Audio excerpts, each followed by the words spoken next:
This is a healing stick, and it's used in dog training, and it's an awesome tool. We also call it the dummy stick because it helps dogs learn that are having difficulties. And it's used to teach the dog boundaries. And how we use it is, it's a very light, bouncy stick, and you can bounce it off the dog's chest or bounce it off the dog's ass. You're not hitting the dog with it. You don't want to do that. Never hit the dog in the face with this. That's not how it's used. You hold it in your hand like an umbrella, right? And if the dog's on the left-hand side, you would hold it here. And if it goes forward, you bring it down like this and bounce it off the dog's chest. And honestly, I've been in the park with these things, using these things, and I won't work with these in a park anymore because dumb people come up and are like, are you going to hit the dog with that? Or like, I'm using it, and they're like, stop hitting the dog. And I'm like, it doesn't matter. I say, it doesn't hurt. It doesn't hurt. This is real hard, and it doesn't hurt. So it's a very bouncy stick, and they just don't get it. You know, they just don't get it. We physically interact with dogs to train them. That's the best way to do it. You know, you don't want your dog to bite. Physically interact with the dog. You're not hurting the dog doing this. It's a visual cue to the dog. You know, don't go past this area or this thing comes down and bounces off you. You can also charge these things using an e-collar.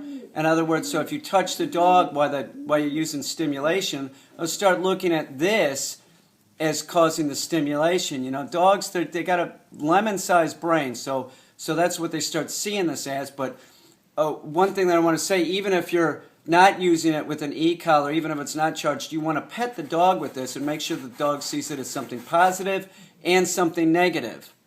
You get it? So you're standing here, your dog's on your left-hand side, you're standing here, and you say sit to the dog, and it doesn't sit.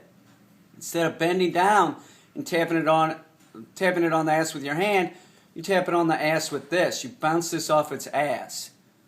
Get it? And if it goes forward, you're bouncing it off the dog's chest. With real small dogs, you can make these out of a ultralight fishing pole. You use the front end of that, and I'll take a piece of rubber from an inner tube, and I'll tape it on there and make it into a slap crop.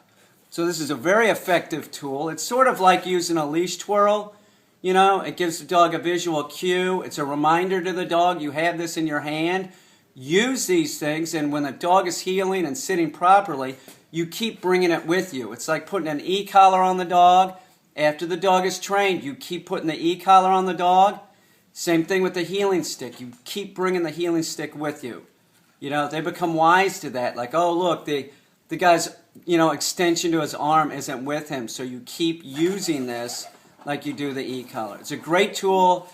It doesn't hurt the dog. Like I said, it's just this bouncy stick, and you can get these at any, hunting dog supply place, like Lion Country Supply or Gun Dogs Online. They all sell these things. They come in different lengths and different weights. It's an awesome tool.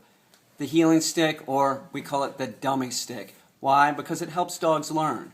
This is an awesome tool.